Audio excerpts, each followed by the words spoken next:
heart of God.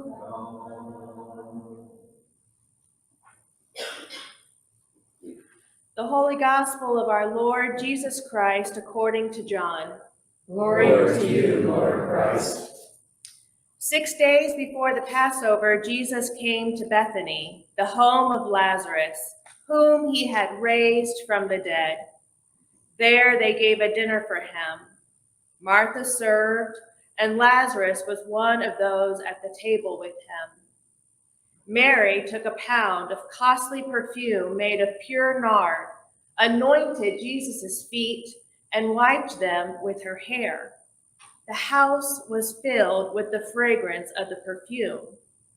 But Judas Iscariot, one of his disciples, the one who was about to betray him, said, "Why was this perfume not sold for 300 denarii and the money given to the poor?"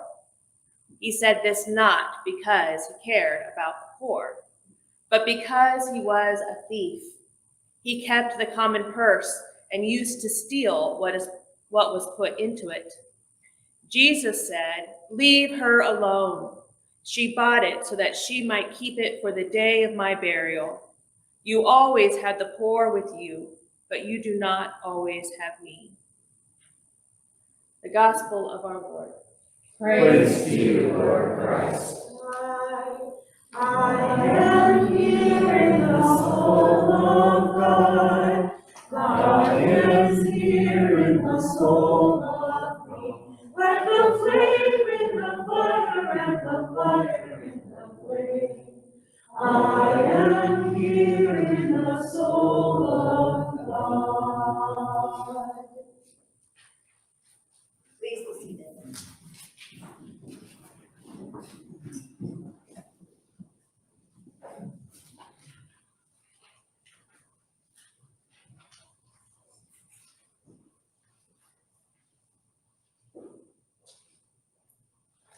My grandma's here with me today.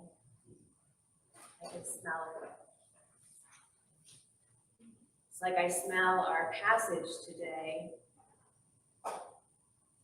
Rich dinner table filled with food, fresh bread, olive oil with herbs from the garden, maybe a roast of lamb, and the smell of Mary's perfume filling the air. The fragrance filled the house. This dinner that we read about in our gospel passage today is a celebratory dinner given for Jesus by his dear friends, Lazarus and Martha and Mary. Jesus loved them, and they loved Jesus.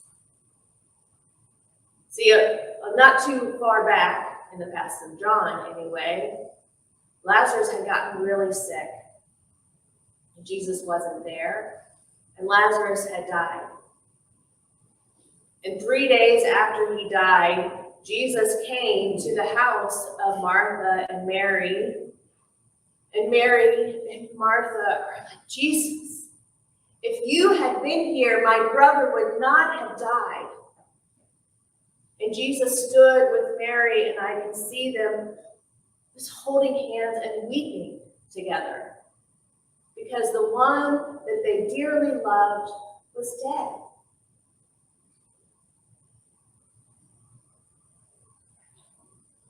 And Jesus said, "Show me to his tomb," and called forth what was dead and in the grave to new life. And so here we are later, and Jesus is at the home of his friends. And they are so excited to see him. And they're offering him all their best gifts. Lazarus is like, "Come into my home, a safe and warm place." And Martha says, "Let me make you my famous roast lamb and my bread." Everyone talks about Martha's bread. And Mary says, "I have this burial perfume I had bought for my brother to anoint his body with. but I didn't need it. And she gives to Jesus what in those days was the ultimate sign of servanthood and love, a luxurious foot bath of this rich, expensive perfume and oil. They gave what they could to Jesus, who brought new life to what was dead. Mary's extravagance, all of their extravagance, really reminds me of my grandma and her extravagant hospitality and love. See, let me just tell you a story. You will understand my grandma. I lived in California. My grandma was in Kansas City, Missouri. And we had a friend in California who was going back to Philly. And so I'm like, you know what? He's driving with the U-Haul, all the things. I'm like, let me call my grandma, and you can stay at her house on the way. So I called Grandma. Grandma, my friend Dave's coming with his sister. They're moving. They got a U-Haul of stuff. Can he spend the night at your house? She's like, oh, yes. What does Dave like to eat? Give me his phone number. So Dave shows up when he's moving across the country to this strange person's house. He does not know them. This is Jen's grandma. And what happens is, in front of the house she's cleared, called her neighbors. Don't park in front of the house. My granddaughter's friend will be parking the U-Haul there. And he walks into the house and it smells, oh my gosh, this is Dave's favorite meal. Meatloaf, mashed potatoes, gravy, corn on the cob. And they stay up all night, telling stories, getting to know each other, eating too much. And for the rest of their lives, Grandma would talk about Dave, and Dave would talk about Grandma, because how much they grew to love each other in that short space. That was my grandma's extravagant love and hospitality. And she wore one type of perfume. And so when she died, my aunt sent me a vial of her perfume, and I wear it. I wear it on days where I need to be reminded of God's profuse welcome and love for all people. See, my grandma could be extravagant with her love and with her gifts because God had given her new life to her. My grandpa was a flyer. After World War II, he flew into hurricanes to study them. He was a meteorologist. And so my grandma literally would stay at home as her husband boarded a plane and flew into a hurricane and never knew if he was going to come home. And every time he landed, it was new life. Because who expects to survive? And so my grandma knew that every day was a gift. And everything she had was a blessing. And how could she give that and show that to everyone around her? My grandma was extravagant. And Mary was extravagant with this oil, this perfume for Jesus. 5 days after this dinner that we read about in the gospel, Jesus will be murdered. And the one who will betray him is sitting there at that table. And Judas brings up what I think a lot of us often have is this shaming of what we have to offer, the shaming of who's allowed at the table and their gifts. He's like, oh no, what is Mary doing? Oh my gosh, don't you know this oil could have been sold and given to the poor? What a waste. What extravagance. Silly woman. That's what I think. And what does Jesus say? Leave her alone. Leave her alone. Her gifts are welcome at my table.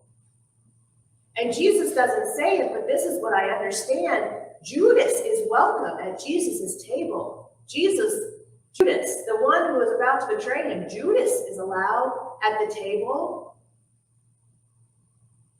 And And Lazarus is there at the table, and Martha with her gifts is at the table, and Mary with her extravagant oil is at the table. We, exactly as we are, with exactly what we have to offer, are welcome to Jesus' table.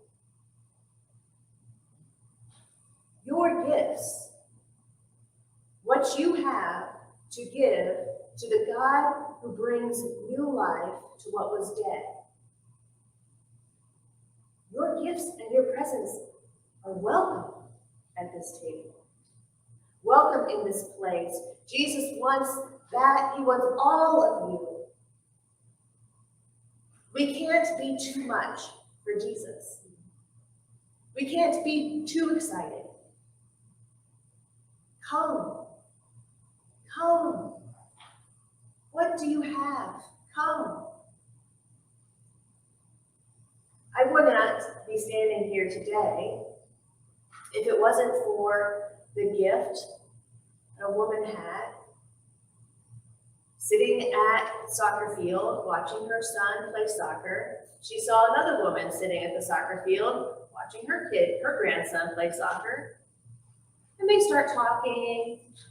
And she says, you know, I belong to this, I go to this Bible study. You should come. That woman's like, okay, yeah, I can come. Like, I'm free on that day, that time. Comes this Bible study. And then that woman says, hey, daughter, you're not doing anything on Wednesdays. Why don't you come to this Bible study? So then I start going to Bible study. And then I'm in this Bible study, and they say, hey, Jennifer, we'd like you to join our leadership team. Okay. That doesn't make any sense. Do you really know me? I'm too young for that. But this is my story. That's the gift someone had to offer, a gift of friendship at a soccer field. You don't know where your gifts will go. I imagine a place where we are all welcome to be just as we are as we come to a table. That we bring what we have to offer. When we come and we sit with each other in love and safety and warmth. It's like the world's best potluck, and everyone is invited. And we all get to taste the good gifts and blessings that Jesus has given us as we sit with each other and chat and talk and laugh. There might even be people there we don't like, but that's okay, because it's not our table, it's Jesus's. That's what St. Andrew's is for me, a potluck of God's greatest gifts. And that's what I think this world can be, where we're all welcome to come and be our whole selves and offer our great gifts to each other and to Jesus.